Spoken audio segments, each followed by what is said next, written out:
إن الحمد لله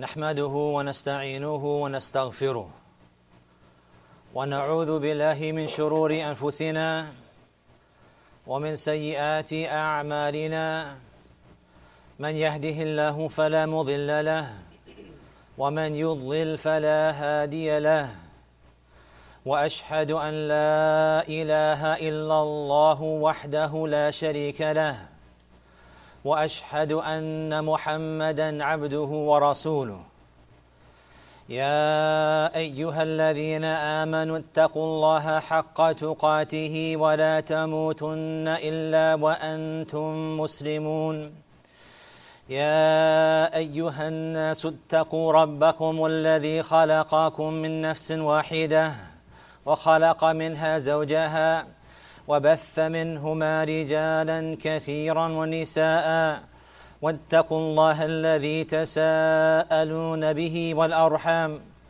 إن الله كان عليكم رقيبا يا أيها الذين آمنوا اتقوا الله وقولوا قولا سديدا يصلح لكم أعمالكم ويغفر لكم ذنوبكم ومن يطع الله ورسوله فقد فاز فوزا عظيما أما بعد فإن أصدق الحديث كتاب الله وخير الهدي هدي محمد صلى الله عليه وسلم وشر الأمور محدثاتها وكل محدثة بدعة وكل بدعة ضلالة وكل ضلالة في النار. أيها المسلمون,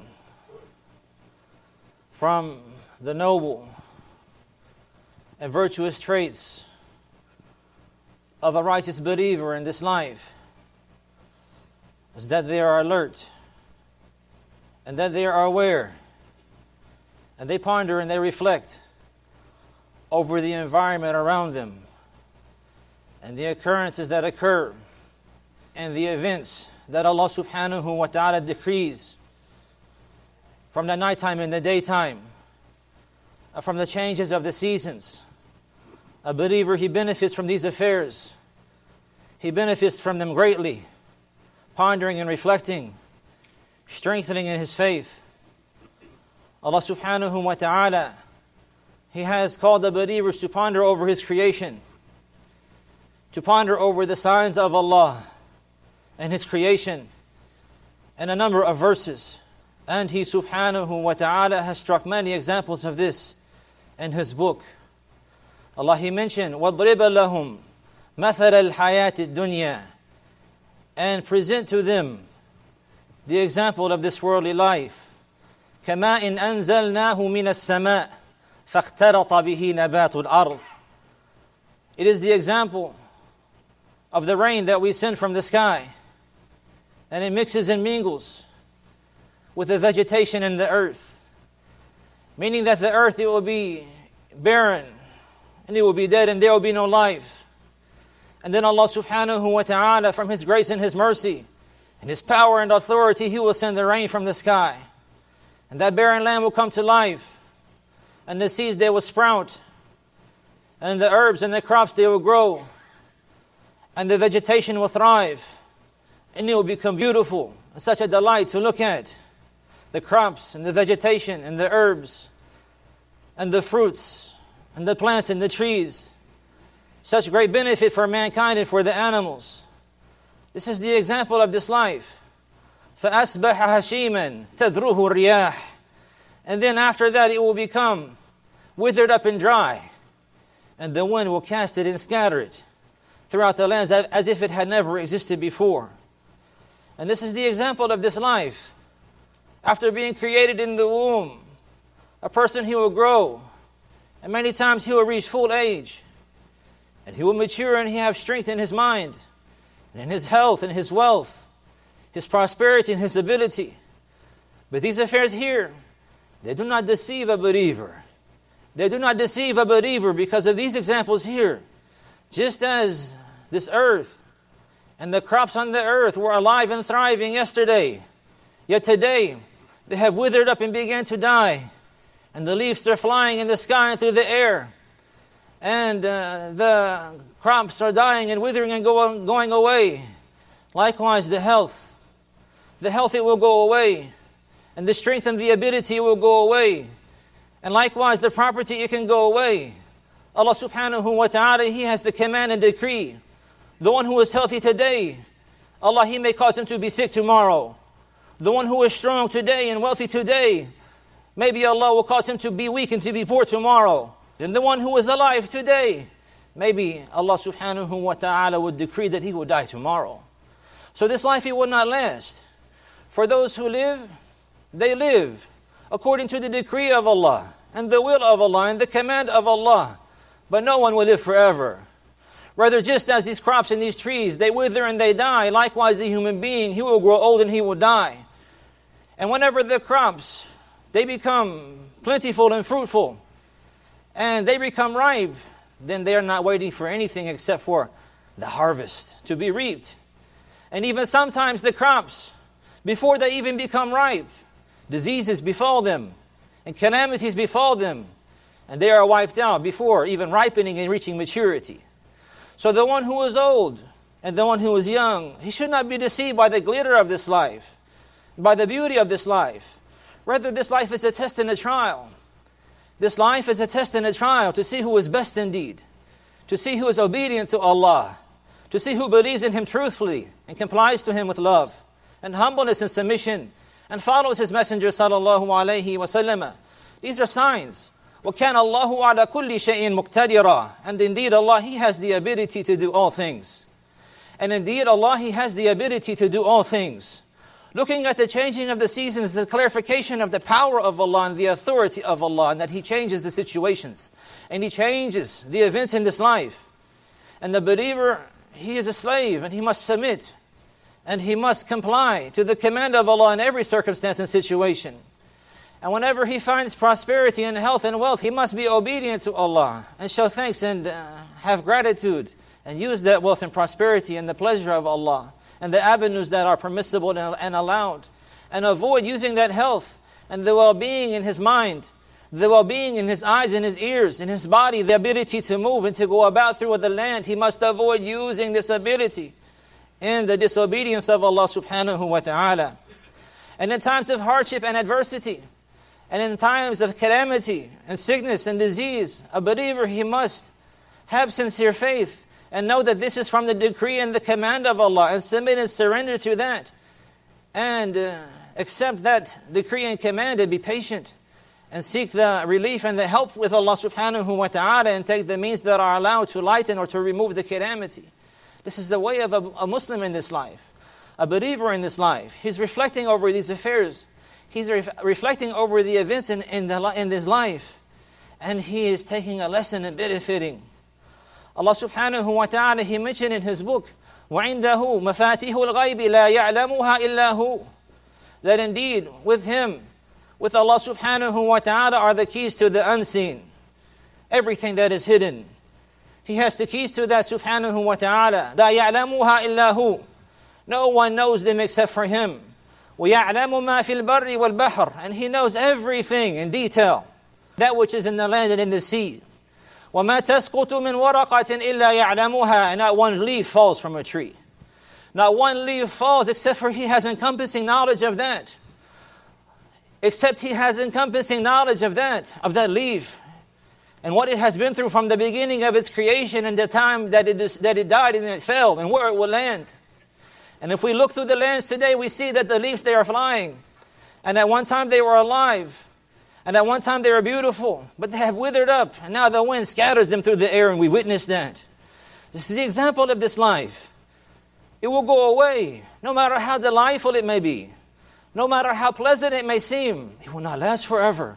وَمَا تَسْقُطُ مِنْ وَرَقَةٍ إِلَّا يَعْلَمُهَا وَلَا حَبَّةٍ فِي ظُلُمَاتِ الْأَرْضِ وَلَا رَطَبٍ وَلَا يَابِسٍ إِلَّا فِي كِتَابٍ مُبِينٍ. And there is no grain in the darkness of the earth. And there is nothing that is moist and fresh, nor anything that is withered and dry, except it is recorded in the clear book.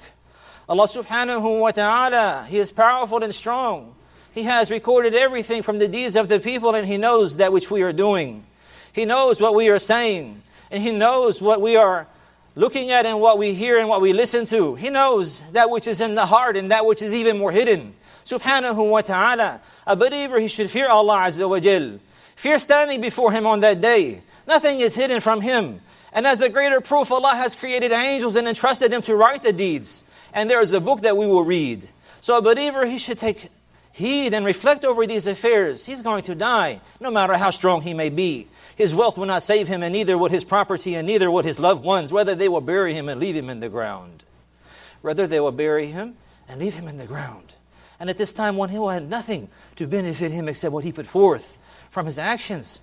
So therefore, to strive to be obedient, to strive to be upright, to strive to fear Allah in public and in private, by learning about Him, Subhanahu wa ta'ala, by learning about His tawheed and His beautiful names and attributes, and that He is the one who's worthy of worship alone, and striving against one's soul to learn the avenues that lead to His pleasure, from performing the obligations properly, and avoiding the prohibitions entirely, and leaving off that which is doubtful out of fear of Allah, and fear of the anger of Allah. This is the life of a believer. And he will take from this life likewise, rather a good portion he can have, and the limits of Allah subhanahu wa ta'ala. And he will take from this life that which will be a means to aid him on his path, and aid him on his journey, and aid him to his destination that he is striving for. And this is the Jannah, and the paradise, and the pleasure of the Lord subhanahu wa ta'ala. أقول ما تسمعون أستغفر الله لي ولكم فاستغفروه إنه هو الغفور الرحيم.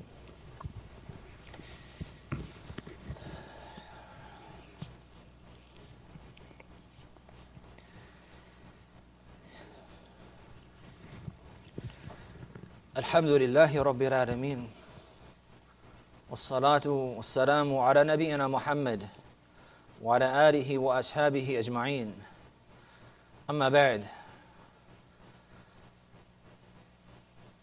With the changing of the seasons, we see that the hours of the day, they shorten. The hours of the night, they're lengthened.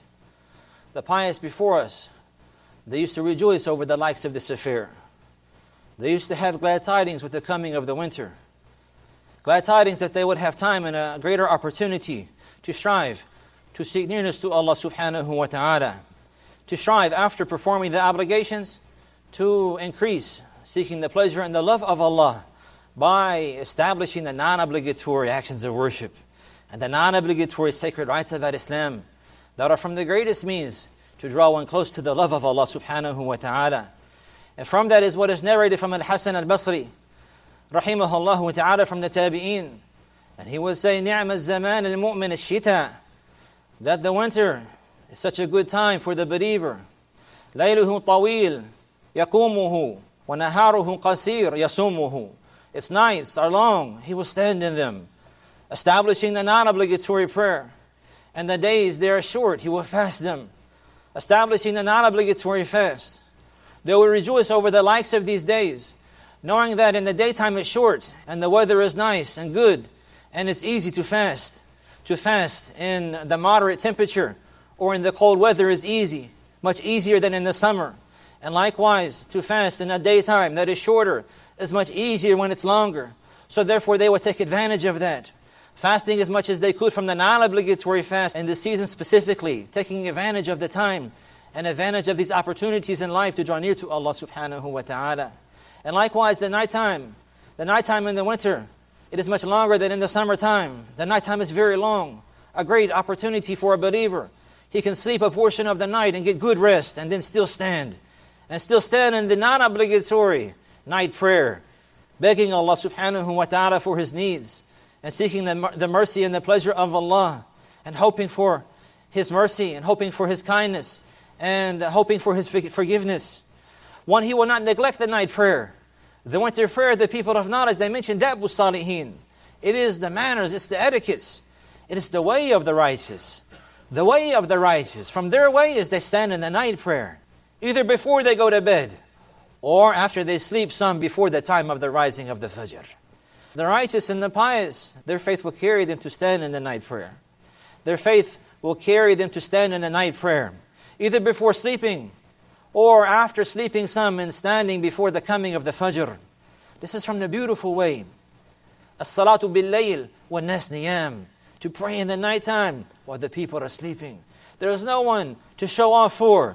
There was no one to listen to the recitation. There's no one to hear an individual begging his Lord. There was no one but him and his Lord, to wake up before the Fajr by 15, 20, 30 minutes or more, and to make wudu, to purify oneself, seeking the pleasure of Allah, and to find a corner in the house alone, and to pray 3 rak'ah, or 5, or 7, whatever is easy for a believer, sincerity for the sake of Allah, and to take his time in his recitation, to take his time in his ruku', to take his time in his sujood, submit himself and surrender to Allah. This is a beautiful way. Even if he prayed before he slept, likewise a beautiful way. It is mentioned that Abu Bakr radiallahu anhu, he would pray in the beginning of the night, and Umar radiallahu anhu, he would pray in the end of the night. And the Prophet sallallahu alaihi wasallam, he praised all of them, and he agreed with all of them, and he affirmed all of them, and all of this is good. But in any case, a believer, he will not leave that. If it's difficult for him in the end of the night, then he will pray it in the beginning. And if he is from those who get up already before the coming of the Fajr, then he will save it till the end of the night. But to strive, to busy oneself in this life with that which is beneficial, from learning the beneficial knowledge, and learning the avenues of goodness that lead to the pleasure of Allah, and staying away from the fitna and the trials, and the commotion and the chaos, and the misguidance that the people are involved in, from the Muslims and the non-Muslims, to avoid this and stay away from that and be busy with that which is beneficial from drawing near to Allah, with learning the beneficial knowledge and striving to apply that in the actions of worship and drawing near to Him subhanahu wa ta'ala. Allahumma kfir lil muslimina wal muslimat wal mu'minina wal mu'minat al ahya'i minhum wal amwat. ربنا آتنا في الدنيا حسنة وفي الآخرة حسنة وقنا عذاب النار وصلى الله على نبينا محمد وعلى آله وصحبه وسلم.